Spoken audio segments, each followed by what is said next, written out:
Maintain করবা। এই এই ছেলে এই ছেলে, কয়টা বাজে? ম্যাডাম আমার তো ঘড়ি নেই। তুমি একটা ইউনিভার্সিটিতে পড়ো, তোমার হাতে ঘড়ি নাই? না ম্যাডাম, ঘড়ি আছে কিন্তু ওই যে বেল্টটা মারামারি করতে যে ছিঁড়ে গেছে। আচ্ছা ঠিক আছে। কি বলছিলাম, ওদেরকে যেটা বলছিলাম সেটা হচ্ছে টাইম সেন্স। টাইম সেন্স যদি না থাকে তোমরা কিন্তু কখনো উন্নতি করতে পারবে না, আর সব দিক দিয়ে কিন্তু লুজার। ঠিক আছে, এটাই বলছিলাম ওদের সবাইকে। তুমি এটা মিস করেছো, ঠিক আছে? আর তুমি ক্লাস থেকে বের হও। ক্লাস থেকে বের- হ্যাঁ, তুমি টাইম মেনটেন করতে পারো না, তাই তুমি ক্লাস থেকে বের হয়ে যাবা। ওকে, তোমাদেরকে আমি যা বলছিলাম, ঠিক আছে? Madam yes. টাইম সেন্স নিয়ে একটু কথা বলি। হ্যাঁ শিওর।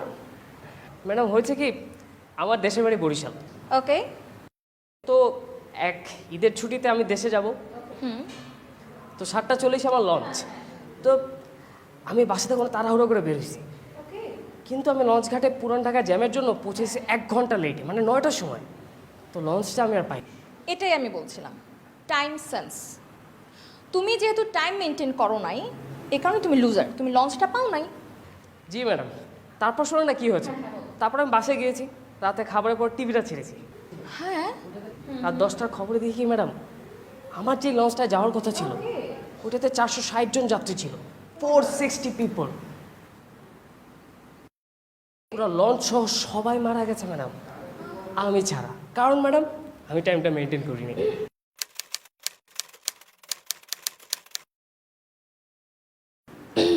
ঠিক আছে, তুমি বের হও। আর আমি যেটা বলছিলাম, টাইম সেন্সটা কিন্তু সবসময় মেনটেন করতে হবে। এক সেকেন্ডও কিন্তু আমি কনসিডার করবো না। ম্যাডাম কালকে আপনি ফ্রি আছেন? হোয়াট? কালকে আপনি আমার বাসায় আসতে পারবেন? না ম্যাডাম, ভার্সিটিতে প্রথম দিন প্রথম ক্লাস, এভাবে যদি চলে যাই হ্যাঁ তো আত্মহত্যা করে মারা যেতে পারে। এই ছেলে এদিকে আসো, ক্লাসে যাও, বসো। Madam thank you. যা বলছিলাম, হ্যাঁ টাইম সেন্সটা নিয়ে কথা বলছিলাম।